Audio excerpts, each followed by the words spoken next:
So, the Iraq War is finally over. Well, for us anyway.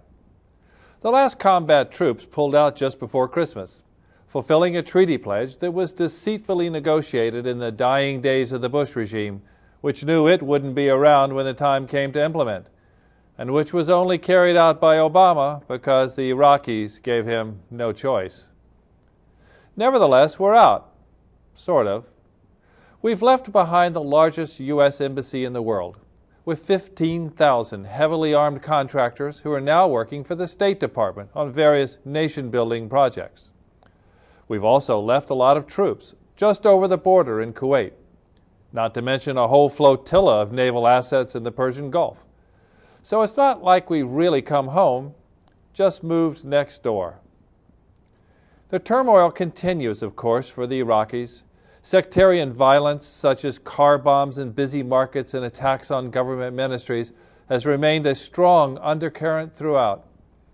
Iraqis die almost every day, in appalling numbers, in every possible way. Bombs, shootings, kidnapping, torture.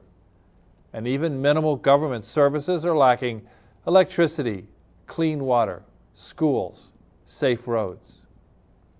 Over the course of 20 years, this war and the sanctions which preceded it have effectively destroyed Iraq's basic infrastructure and left the Iraqi people with a monstrous case of post-traumatic stress syndrome. Hundreds of thousands dead, millions displaced internally or into neighboring countries.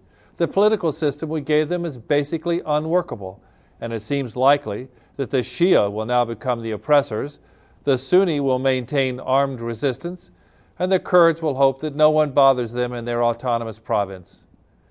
Chaos without end, as far as the eye can see. What has this war done to us? First and foremost, it has, along with Afghanistan, changed the U.S. from an offshore influencer in the Middle East to a deeply involved participant. You would have thought that Reagan's disastrous expedition into Lebanon in the 1980s, remember the Beirut car bomb that blew up 241 Marines? Or the horrible outcome following deployment of forces to Somalia by the first President Bush.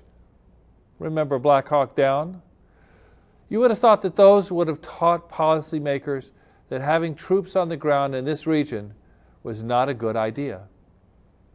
But the relative ease with which we pushed Saddam out of Kuwait in the first Gulf War proved too intoxicating.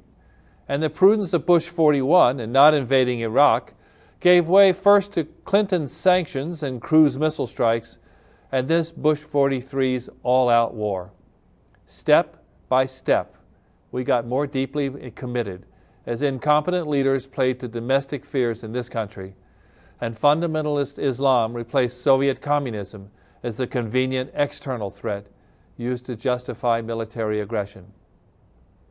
We've lost thousands of soldiers and spent $1 trillion on this war, money which could have and should have been used rebuilding America. Our volunteer army has been put through the meat grinder by rotation after rotation in the war zones.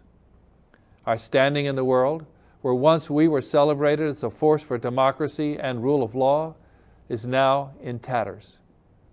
And at home, we've erected the beginnings of a police state, with Patriot Acts and Homeland Security and warrantless wiretapping and indefinite detention in offshore gulags. We're well on the road to becoming what we once abhorred. We may have the largest armed force in the world, but we have virtually no moral force left. And it's up to each of us to get it back. This has been a Stream of Conscience commentary. I'm John Hartwell. Thanks for watching.